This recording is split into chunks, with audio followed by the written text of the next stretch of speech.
Hola, soy Joan Vitrán, director del grupo Compliance del Baglis Aliasnik. Les doy la bienvenida a un nuevo episodio del podcast Rule the Rules de Compliance Latam, donde exploramos temas clave en el mundo de la ética, compliance y mejores prácticas corporativas.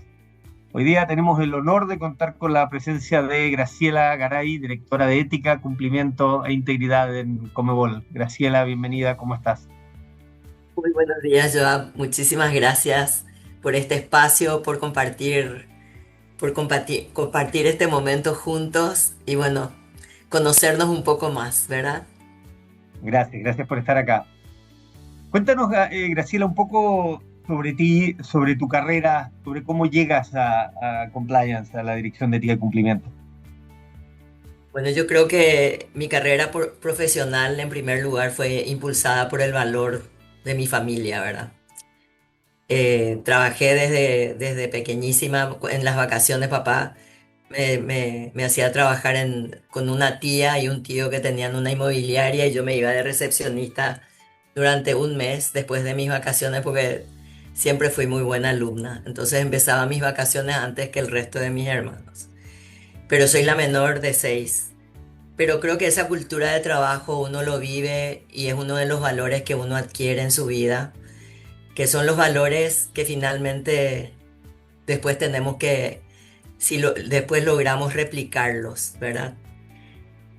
Me desempeñé durante muchísimos años en el área de aviación comercial. Con American Airlines estuve más de 15 años y creo que ahí adopté muchísimo y viví mucho lo que era el ambiente de control, el ámbito de control. Se retira American Airlines de Paraguay, me presento como candidata a presidenta de la Cámara Paraguayo-Americana. Estaba también como impulsando una asociación que se llamaba Pacto Ético Comercial, que eso después lo llegamos a plasmar con la Cámara Paraguayo-Americana y la Cámara de Anunciantes del Paraguay, diciendo el, un ratito ya. Y con eso, siendo presidenta de la Cámara Paraguayo-Americana, me invitan a hacer un programa de governance y compliance desde el Departamento de Comercio de Estados Unidos en el 2008. Cuando hablábamos de compliance en el 2008 no teníamos ni idea de lo que era compliance. Hablábamos como único indicio de compliance de uno de los famosos temas era el caso de Enron, ¿verdad? Pero el conocimiento de compliance era total. Entonces, bueno, desde el 2008, después de formarme ahí, el mismo Departamento de Comercio y el Departamento de Estado de Estados Unidos, American Airlines se retira, que ya te había comentado, ¿verdad? Ellos me contratan como consultora de ellos y empezamos a implementar o sea, mi desafío era implementar programas de compliance en los países o en los ámbitos que ellos definían. Bueno, así empiezo mi carrera de compliance en el 2009. Empezamos con Colombia, Panamá, Jamaica. Después me extendí a Malasia, me extendí en Barranquilla, Colombia. Hicimos un trabajo muy interesante con la alcaldía.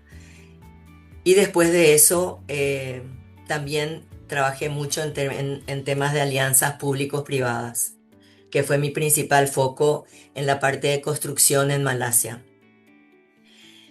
A partir de ahí también trabajé muchísimo en Paraguay, trabajamos con el Pacto Ético Comercial, lo llegamos a implementar con un desafío enorme que decíamos que las empresas que eran parte del Pacto Ético llegaban a una certificación.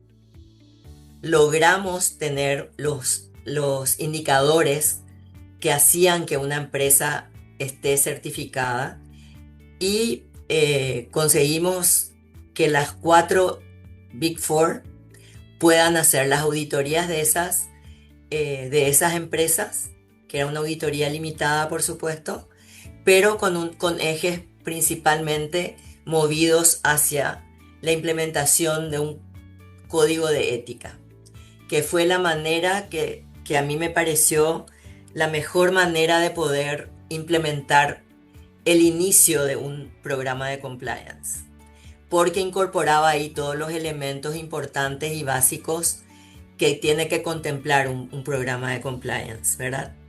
Así que, bueno, en el 2016 recibo un mail de un estudio de abogados de Estados Unidos que me decían si quería formar parte de una terna para una empresa, para una institución, sin darme nombres. Lo primero que yo pienso era que me tenía que mudar de Paraguay, que tenía que ir fuera de Paraguay. Y la verdad que yo estaba en un momento particular, un familiar muy particular, porque había tenido pérdidas muy importantes y yo me había mudado a vivir con mamá para darle un apoyo emocional con mi hijo. Nos mudamos a vivir con mamá para darle un apoyo emocional y estar con ella, ¿verdad? Bueno, pasó el tiempo, yo hasta me olvidé que había recibido eso. Yo trabajaba, soy parte, owner propietaria de una empresa de servicios tercerizados en el aeropuerto Silvio Pettirossi. Y bueno, me pasó y después me vuelven a contactar y me dicen, no hemos recibido respuestas, queremos saber si usted está interesado o no. Entonces le digo, sí, estoy interesada. Entonces me dicen, necesitamos su currículum y le envío. Bueno, así tuvimos 3, 4, creo que 6 entrevistas finalmente. En la sexta entrevista, que fue acá en este edificio donde estamos hoy, que no tiene nada que ver con lo que era antes, porque antes parecía así no sé, una jaula, no sé cuál es la descripción, pero sí después te voy a contar lo primero que se hizo. Bueno, y me dicen, nosotros tenemos que entender qué vas a venir a hacer acá. Y yo le digo, como oficial de compliance, le digo yo, sí, no tenemos idea, pero sabemos que tenemos que tener, porque es una de las exigencias que nos están indicando que tenemos que incorporar. Bueno, entonces yo le hago una introducción en base a lo que yo ya tenía de todas las asesorías que venía haciendo. Entonces, bueno, y termino y me dicen, bueno, ¿cuándo empezás? Bueno, no te olvides de que y yo le digo, bueno, yo puedo empezar cuando me digan. Y asumo el rol como directora de ética y cumplimiento en aquel entonces, ¿verdad? Liderando un programa transversal a todas las áreas, empezando a articular todo. No te olvides que en ese momento, o sea, Conmebol de verdad no tenía absolutamente nada. Eh, bueno, creo que eso podemos dejar para otra pregunta, ¿verdad? Claro, Bueno, pero así llego a Conmebol y así me incorporo como directora de ética y cumplimiento. y te toca entonces montar el programa desde cero. No, el programa, la institución, todo. Todo. La institución era, ¿viste cuando llegas a una despensa? La despensa de antes, era, bueno, yo ya tengo más de 60 años. Entonces la empresa, las despensas de antes vos te ibas, tarjeta de crédito no existía, cheques tampoco, solo efectivo. Bueno, eso era Conmebol antes. Todos los pagos se hacían totalmente en efectivo. Teníamos un helipuerto acá al costado del edificio, en lugar de tener una cancha de fútbol. Y a mí siempre esa metáfora me encanta, porque yo digo, hasta ese punto llegaba el desconocimiento de cuál era la raíz de lo que esta institución hacía, ¿verdad? Evidentemente tenemos un líder que no es no sé cómo se dice en Chile, para alabarlo ni nada, pero yo creo que las verdades se dicen. Yo creo que tenemos la suerte y la bendición de tener un líder con una visión y una determinación muy clara. Que cuando yo la primera vez que me entrevisté con él, él me dijo, Grace, yo no sé lo que tengo que hacer, pero tengo muy claro lo que no tengo que hacer.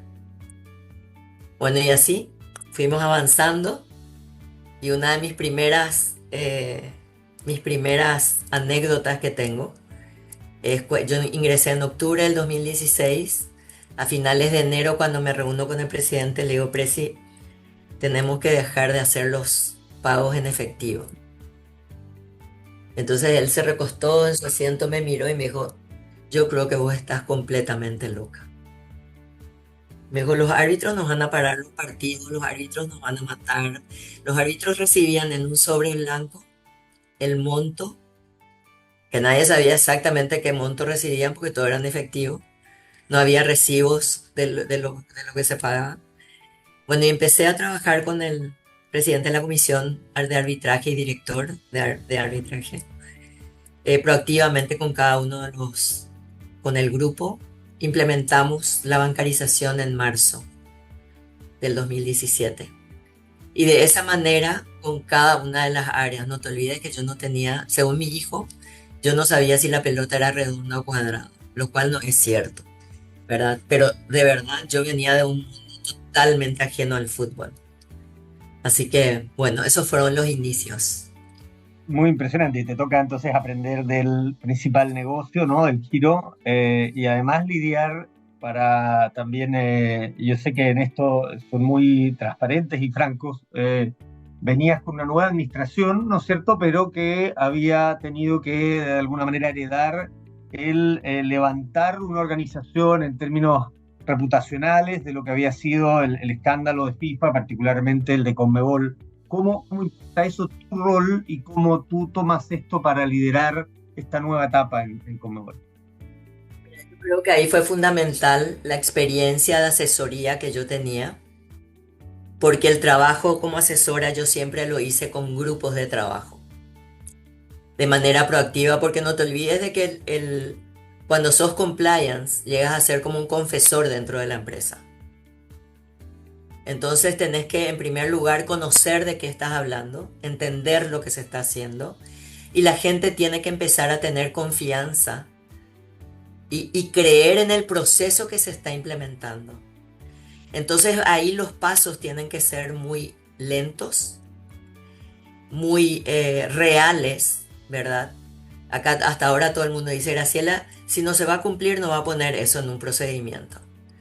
Y yo creo que esa fue la clave de ir creciendo del 2016 a la fecha en la consolidación de los procesos que tenemos, ¿verdad? Porque nosotros estamos en una mejora continua, pero empezamos, por decirte, los inicios, nosotros había sido un contrato con SAP desde el 2013, que nunca había sido implementado. Por supuesto, el EPR era para nosotros fundamental para empezar con la trazabilidad de pagos. Era más que fundamental también el tema de la redacción del nuevo manual de PLD y prevención del lavado de dinero, ¿verdad? Eh, Teníamos Comet, que te da la trazabilidad total de todo lo que es el partido, cuáles fueron. Entonces empezamos con las herramientas básicas, ¿verdad? WordCheck, cuando eso era, no me acuerdo cómo es la empresa, cómo se llamaba en ese entonces, pero WordCheck era para mí fundamental y básico. Para hacer el Bueno, vínculo. claro, o sea, el due diligence que para mí era fundamental para verificar todos los terceros. Bueno, esos fueron los primeros pasos que te puedo comentar.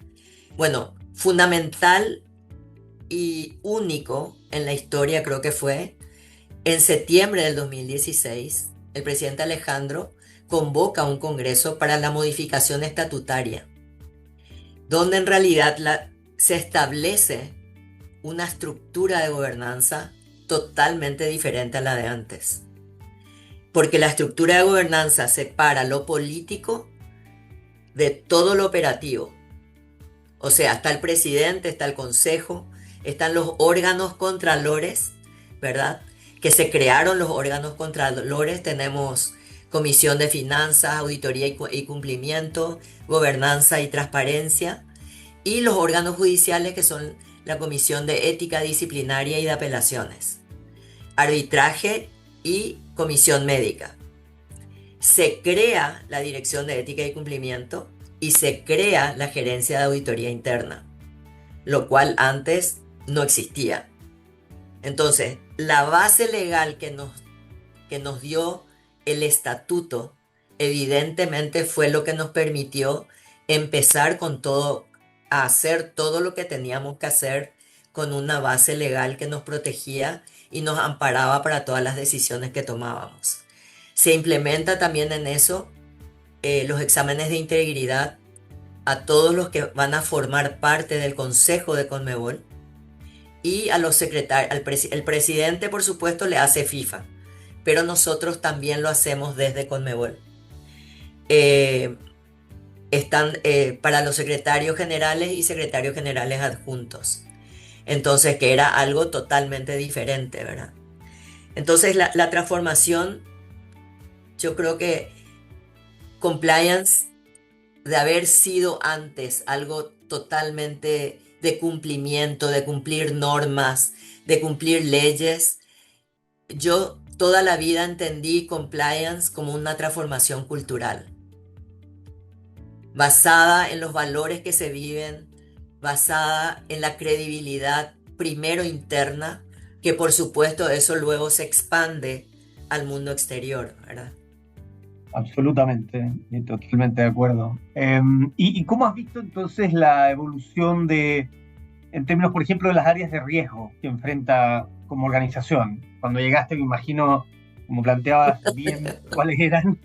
Pero hoy, Ahí todo era 100% era claro, riesgo, no había ni una zona de confort, no existía.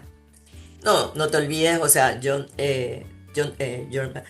creo que, no sé si sabes, ¿verdad? Pero nosotros hemos marcado un hito mundialmente en el mundo deportivo, de que nosotros hoy tenemos una ISO 37001 y 37301.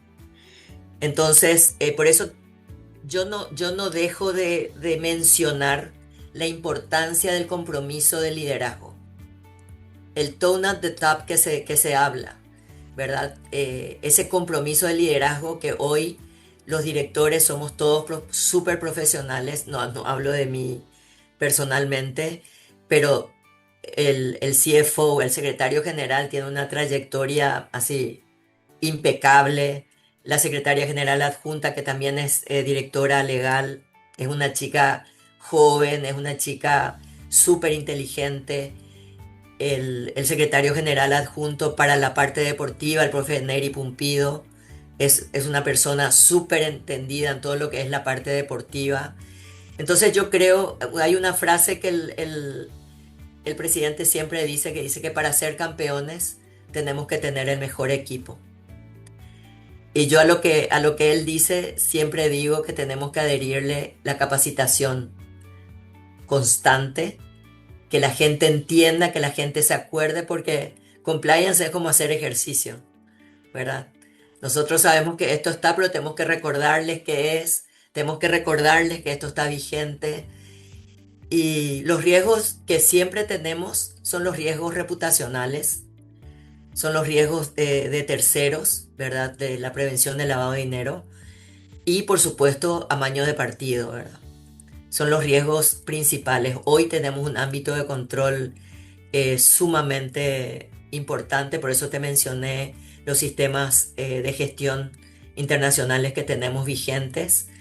La ISO 37001 la tenemos desde el 2021 y la ISO 37301 la tenemos desde el año pasado.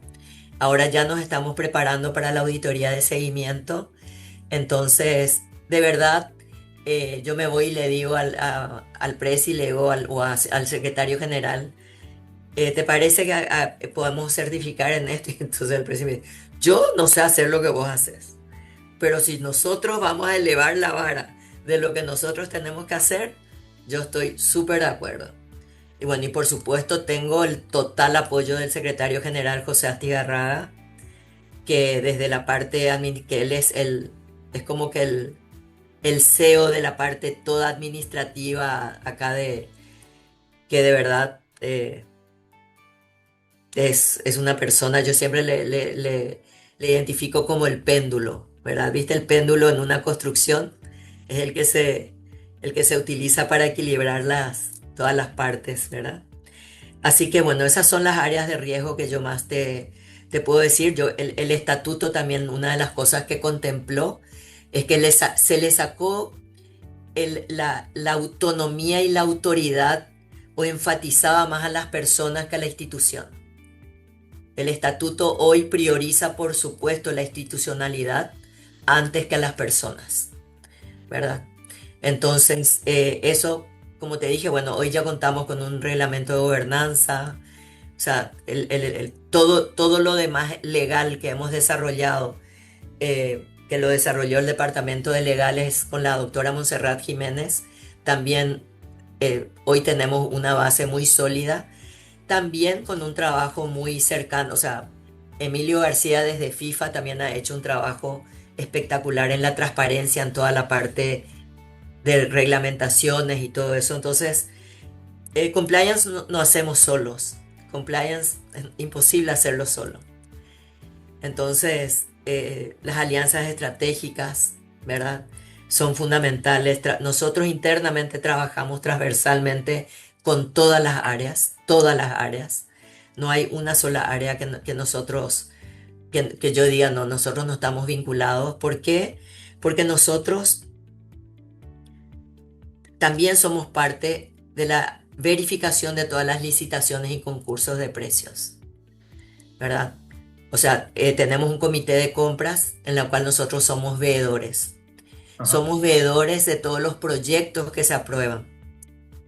Somos veedores del cumplimiento de ese proyecto. De la rendición se encarga auditoría. Nosotros nos encargamos de que lo que se tenía que hacer se hizo y que Claro, está conforme a lo establecido en los documentos críticas. a priori, ¿verdad? No, extraordinario lo que nos comentas y sin duda lo fundamental es el apoyo que mencionabas del liderazgo para poder llegar a tener el impacto que nos contabas. Me están haciendo señas, pero estoy pidiendo una pregunta más que te tengo que hacer porque a todos los que nos gusta el Claro. fútbol, O sea, estoy eh, buscando algo que... Entonces ahora tengo una tarjeta ah, amarilla. wow, Antes de que me saques la roja, me sacas la amarilla, ¿sí? muy bien. No, muy apropiado. La verdad es que, como decía, a todos los que nos gusta el fútbol, te diría que hay esta idea, incluso a veces rumor de que las casas de apuestas tienen una influencia desproporcionada y por lo tanto preguntarte, porque lo mencionaste, ¿no? Dentro de tu rol, de tus tareas, el prevenir el amaño, el prevenir malas prácticas en ese sentido. Cuéntanos qué están haciendo ahí, cómo lo abordas, cuáles son los desafíos. Bueno, tomé esa posición, como yo te dije al inicio, era directora de ética y cumplimiento. A partir de abril del 2024, soy directora de ética, cumplimiento e integridad.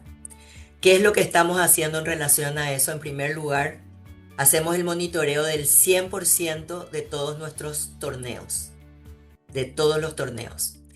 Hemos firmado alianzas estratégicas con ULIS, con IBIA, con Interpol, con UNOC, con UEFA. UEFA ha sido un socio estratégico fundamental para la parte de amaño de partidos.